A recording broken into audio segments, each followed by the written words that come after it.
Hi, my name is Jacqueline Roberts, and this is my Module 4 for AEP 855. So I am a teacher in Jeffco Public Schools, which is located just west of Denver, Colorado. So the KISA, while I found it really important, it wasn't exactly relevant to our school district. So I met with my principal around our PLC continuum, which is professional learning communities, and that continuum. So the 5 R's of the Kansas Education System accreditation include relationships, relevance, responsive culture, rigor, and results.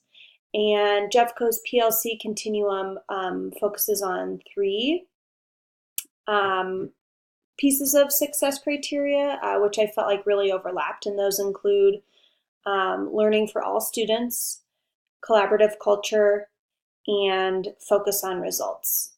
So, because of this similarity and also the work that our school is putting into PLCs this year, my principal and I thought it would be valuable to assess ourselves on this PLC continuum that was created by the district. So overall, as you can see on the continuum, there's the installation phase, initial implementation, full implementation, and then sustaining. So obviously you're reaching for this sustaining column.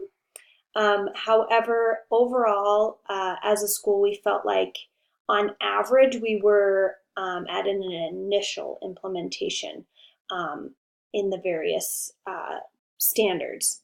So I wanted to look first at the continuum and show you where my principal and I felt like we were as a school. So first is the mission, vision, collective commitments, and goals. And so overall, we felt like we were between installation and initial implementation. This is just really where everybody is invested in the mission and vision, and it really shows itself through the work of PLCs and through our daily jobs. So the next piece is collaborative team structures. So we are in the yellow here, really where teams are focused on student learning and results occur during designated times. So we're really here rather than, PLC is not just happening during our PLC time. It should really be happening throughout the day, all the time.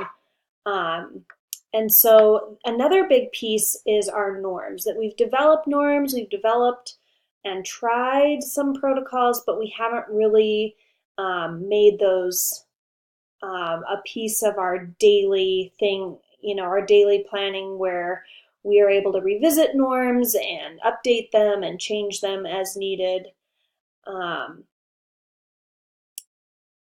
The piece we felt we were the strongest in is guaranteed and viable curriculum. This has been a really big focus this year for our PLC teams.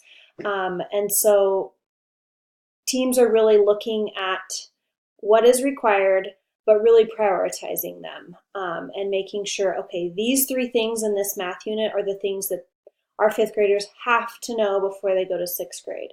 And yes, we're going to focus, we're going to look at all standards, but we're going to focus on these 3 prioritized standards. And so that's something that we've really worked hard as a school at to really make sure that before they move on to the next grade, they have the essential standards mastered. The next piece is common assessment creation and analysis. This has been another focus at our school this year as well. We've really done a good job of creating common assessments, attaching them to learning targets, and of course attaching them to our prioritized standards. And this kind of leads into the third question, but also where we're headed is to use that data to really drive our instruction, and that idea that all kids, these kids are all our kids. And so once we've created the common assessment, once we've given it and have the data, we then need to know how to go back and support those who haven't learned all of the essential standards, and support those who have learned all the essential standards, and really, grow their learning further and deeper. So the last piece is pyramid of intervention, and this is something we have worked on as a school as well, just really understanding how interventions work as far as in the classroom, but also outside of the classroom, how teachers are supposed to be supported and how students are supposed to be supported. So there's work to be done here, but definitely something that we've done some work on already this year. So the next question was really about my principal's leadership style. And this is actually my principal's first year at our school. But I've already seen, through this year, that I feel like her leadership style is transformational leadership. And this is because really this first year, and I'm sure every year, but especially because it's this first year, she's worked really, really hard at building the staff's trust. She is definitely a model of fairness and integrity. I've never once heard her talk bad about another staff member or a student. So she definitely is fair and shows integrity.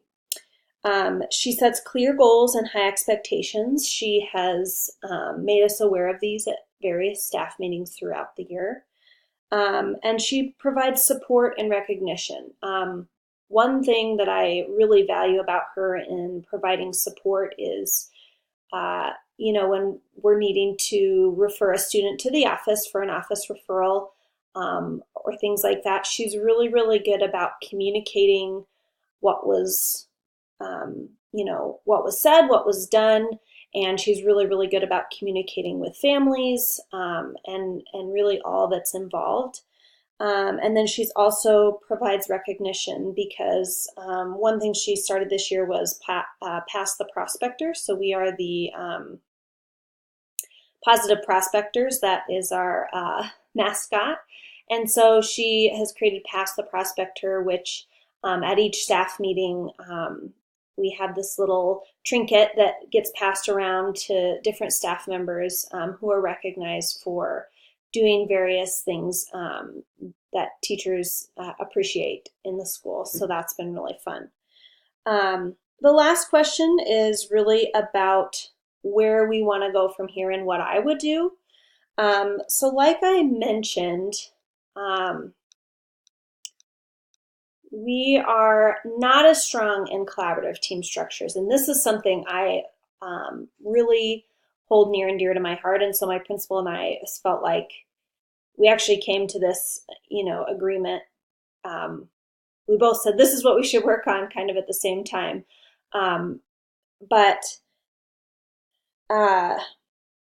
Excuse me. So we really need to have collaborative structures in place to help students. And again, that's really that thinking around that these are all of our kids and we need to support all kids and do whatever we can. So I highlighted in pink some areas that I think we could really work on. We really need to refine shared templates, processes, and protocols to engage in collective inquiry. Teachers should embrace cognitive dissonance with the PLC process. And then teams also should work interdependently towards a focus on action and results by leveraging the strength of each team member.